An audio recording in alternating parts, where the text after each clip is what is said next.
कहा जा रहा है कि 500 सालों का संघर्ष खत्म हो रहा है।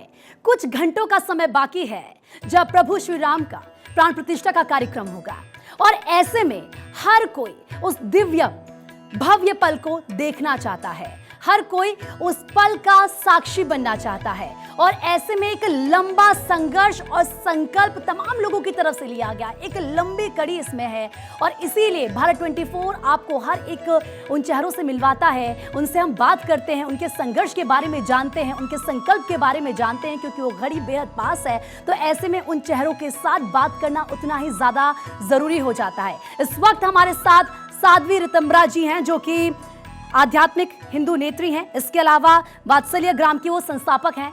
साध्वी ऋतंबरा जी, बहुत बहुत स्वागत है आपका भारत 24 पर। धन्यवाद प्रीति। साध्वी जी, क्योंकि देखिए आप इस वक्त अयोध्या में हैं और कहा जाता है कि जो अयोध्या का लोगों का संकल्प रहा है, पूरे हिंदुस्तान का राम भक्त का, वो 500 सालों से ज्यादा का संकल्प है, संघर्ष है। लेकिन मैं अगर आपकी बात करूं, व्यक्तिगत तौर पर आपने संघर्ष किया है। आज जब आप अयोध्या में हैं, वो पल बेहद पास है, 22 जनवरी की तारीख, क्या आपकी भावना है? कैसा आप महसूस कर रही हैं? प्रीति, बहुत अलौकिक अनुभव हो रहा है, बहुत ही रोमांचकारी अनुभूति हो रही है, क्योंकि बहुत लंबे संघर्ष के बाद ये अवसर आया है। तो चारों तरफ इतना आनंदित और प्रफुल्लित लोगों के हृदय हैं, पूरे विश्व के अंदर एक नई चेतना जागृत है, रोमांच बहुत है और शब्द है नहीं कि हम इस आनंद को व्यक्त कर सकें। इसलिए मैं कह रही थी कि जैसे गूंगा गुड़ खा ले पर उसका स्वाद ना बता पाए, ऐसे चित्त की दशा हो रही है, क्योंकि ये हमारा खोया हुआ धन हमें मिला है। ये हमारा खंडित स्वाभिमान की पुनः प्रतिष्ठा हो रही है।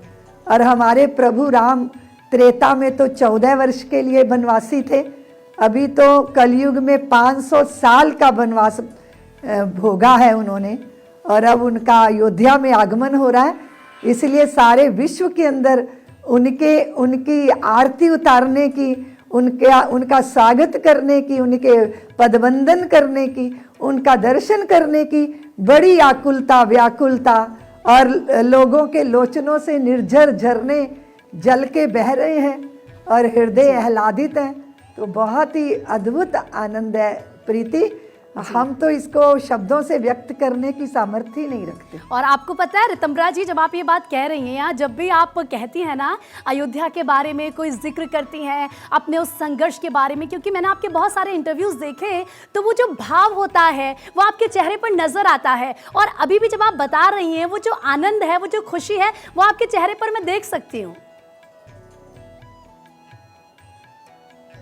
हाँ, निश्चित रूप से चेहरा तो हृदय की सारी कहानी कह देता है ना प्रीति। अगर हम चित्त में अवसाद होता है तो आंखें बता देती हैं, और आह्लाद होता है तो वो मुख पर आ जाता है। तो फिर ऐसा ही है, क्योंकि रोम रोम धन्य है, प्राण पुलकित है, मन मुग्ध है, नेत्र धन्य है, जीवन सार्थक लग रहा है। तो फिर ये सब कुछ जो है, वाणी से, भावों से, आँखों से, चेहरे से, हम लोगों के पगों में बार बार नृत्य आ जाता है, कभी कभी आंसू बहने लग जाते हैं और गुनगुनाने लग जाते हैं, कभी पुरानी यादें करके नेत्र जो है वो भीग जाते हैं। तो बहुत विचित्र चित्त की दशा है, समझ ही नहीं पा रहे कि हो क्या रहा है, ऐसा हो रहा है प्रीति। मैं समझ सकती हूँ आपके वो भाव। हालांकि ये भी कहना गलत होगा कि मैं समझ सकती हूँ, क्योंकि आपने एक लंबी लड़ाई लड़ी है। और मैंने ये सुना है आपको कहते वक्त कि जब संघर्ष चल रहा था जीवन में, उस वक्त जब आप लोग अयोध्या के लिए, प्रभु राम के लिए लड़ रहे थे, तो कभी ऐसे पल आ जाते थे कि भागते भागते आपके पैरों में छाले पड़ जाते थे। तो जब आज वो पल आ गया, तो क्या लगता है कि वो पीड़ा, वो कष्ट, वो सब कुछ खत्म हो गया है? हाँ प्रीति, क्योंकि संघर्ष मंथन हुआ, उसका विष पिया, पर अब तो अमृत प्राप्त हुआ है ना।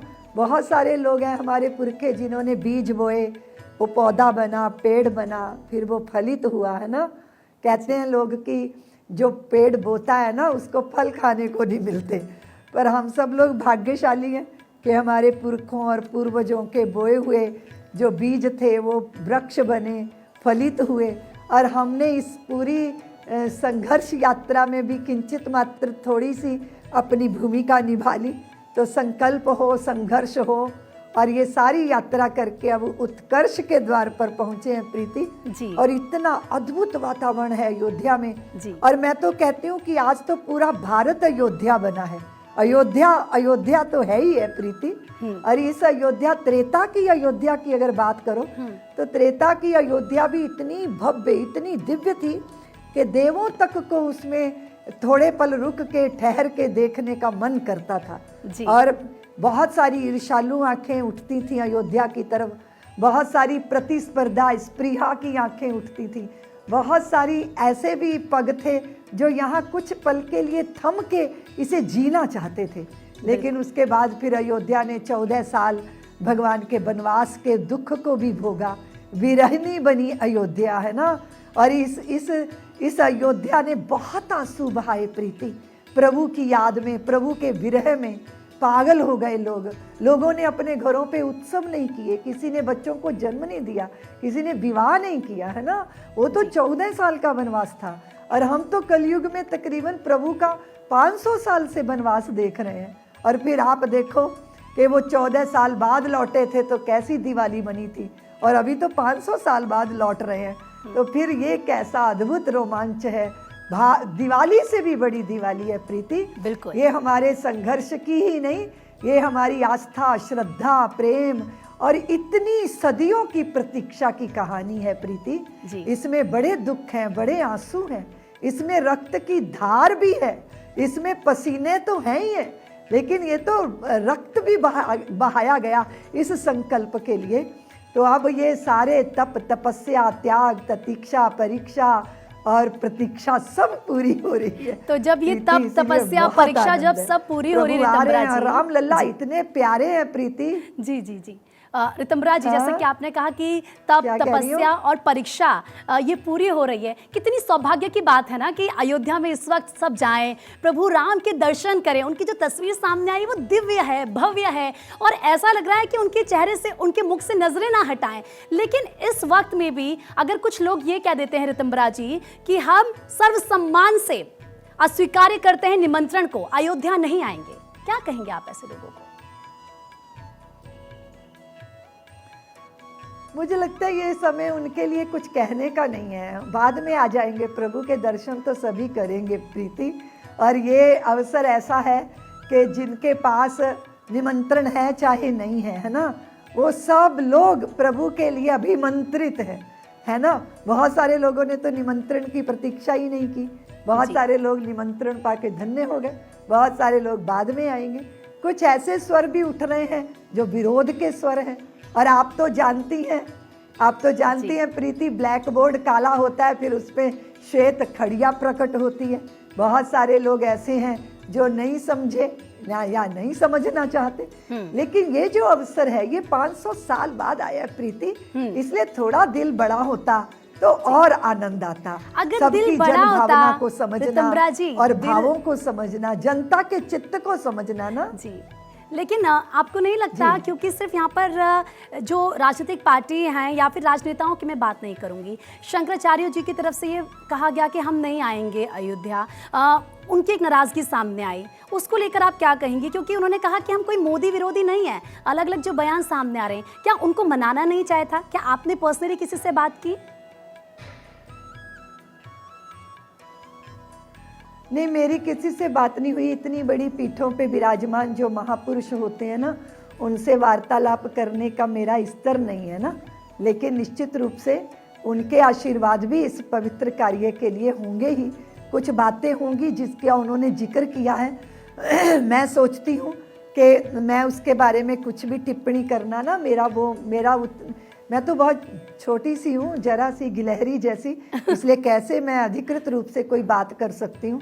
लेकिन इतना जरूर है प्रीति कि सभी जो आनंद की वर्षा और जो प्रतीक्षारत आँखों की तृप्ति है और जो अंतर तृप्ति है ना, वो अद्भुत है, वो अनमोल है, उसके लिए कोई भी मोल चुकाया जा सकता है। तो और मेरे पुरखों ने वो मोल चुकाया प्रीति, उसके लिए बहुत संघर्षों की आग में से गुजर कर आए हैं और आज ये शुभ घड़ी आई है। तो मुझे लगता है कि सब शुभ ही शुभ हो, मुहूर्त भी शुभ है। कुछ बात चली के शिखर, तो मैंने कहा कि शिखर तो हम सब साधुओं का, संतों महापुरुषों का, आने वाले जो बीत गए उनके भी तप त्याग की, प्रतीक्षा की और ये श्रम की और बलिदान की और धर्म के प्रति अभिमान की, ये जो प्राचीरें हैं जो वो सहज नहीं है प्रीति, इसके साथ बहुत भाव जुड़े हुए हैं। इसलिए अब तो चर्चा यही है, प्रतीक्षा यही है और पल पल भारी लगता है। रहा एक दिन अवध आधारा वाली बात है कि जैसे प्रभु ने लौट के आना था अयोध्या, तो कैसे अधीर हो गई थी अयोध्या, ऐसे ही सब के मन अधीर हैं प्रतीक्षा में कि प्रभु आने वाले हैं, प्रभु आने वाले हैं। उसका रोमांच समझ में आता नहीं कि कैसे कैसे देखेंगे, कैसे मुखारबिंद उनका, कैसे नेत्र उनके। अभी तो थोड़ा एक चित्र भी सामने आया, देखा कितना सुंदर, अद्भुत, अनमोल, मनमोहक, इतने चित्त को अभिभूत कर देने वाले। और फिर वो तो राम है प्रीति, वो तो जन्मों जन्मों का चित्त का ताप छीन लेते हैं। रितम्बरा जी, क्योंकि कुछ कुछ सवाल ऐसे हैं जिनका जवाब मैं आपसे ज़रूर चाहूँगी, और उसके पीछे की वजह यह है कि सोशल मीडिया पर कुछ वीडियो वायरल हो रहा है। वीडियो ये बताया जा रहा है कि विवादास्पद जो गुंबद था, जब वो गिरा था, उस वक्त एक तस्वीर थी, उस तस्वीर में आप नजर आ रही हैं पीछे। आपने ये कहा था कि राजनीतिकरण नहीं होने देंगे इस मुद्दे का, लेकिन चुनाव बेहद करीब है, कुछ महीनों में लोकसभा का चुनाव होना है और कांग्रेस ये कह रही है कि राजनीतिकरण तो हो रहा है। क्या आपको ऐसा लगता है?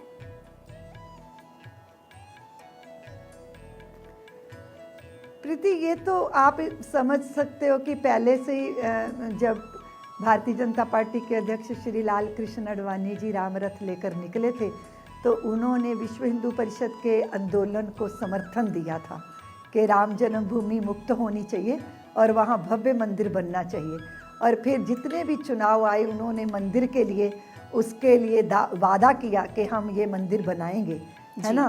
तो अभी जब मंदिर बनने जा रहा है, जब भूमि पूजन हुआ, तो भूमि पूजन में देश के प्रधानमंत्री जी ने, जैसे अभी आप तस्वीरें दिखा रहे हैं कि वो आस्था की नदी में, सागर में डुबकियां लगा रहे हैं ना, इसी तरह भूमि पूजन पे जब उन्होंने दंडवत किया तो पूरा जगत धन्य हो गया।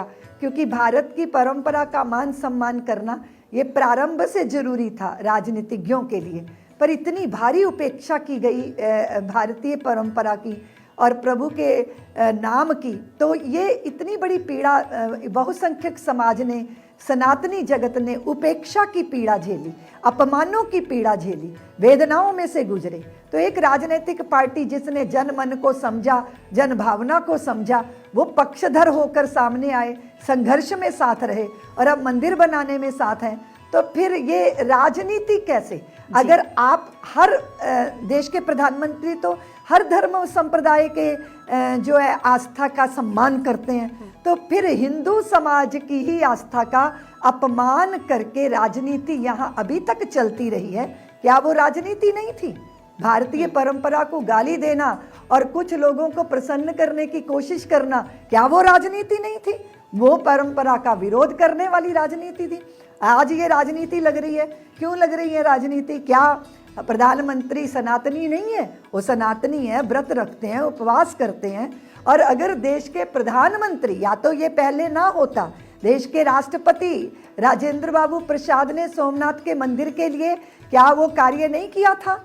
बड़ी बड़ी ऊंचे पदों पे बैठे हुए लोग जो हैं धर्म के कार्य में जाकर खड़े होते हैं। पर इस देश की ये चलन रहा कि यहाँ मुख्य धारा के लोगों का अपमान करके, उपेक्षा करके राजनीति चलती रही और अब वो दिन लद गए हैं। तो बाकी लोग ये बातें कर रहे हैं, क्यों कर रहे हैं मुझे समझ नहीं आता। आस्थावान के लिए ये आस्था का सवाल है।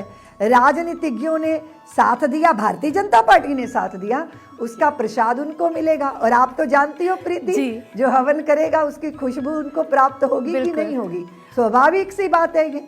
अभी आप सब धर्म ग्रंथों पे, सब धर्म शास्त्रों की और सब धर्म के स्थानों की इज्जत कर सकते हो, पर सनातनियों के ही धर्म स्थानों की और धर्म ग्रंथों की उपेक्षा करोगे, अपमान करोगे, ये तो धर्मनिरपेक्षता नहीं है, ये तो धर्मनिरपेक्षता का ढोंग चलता रहा।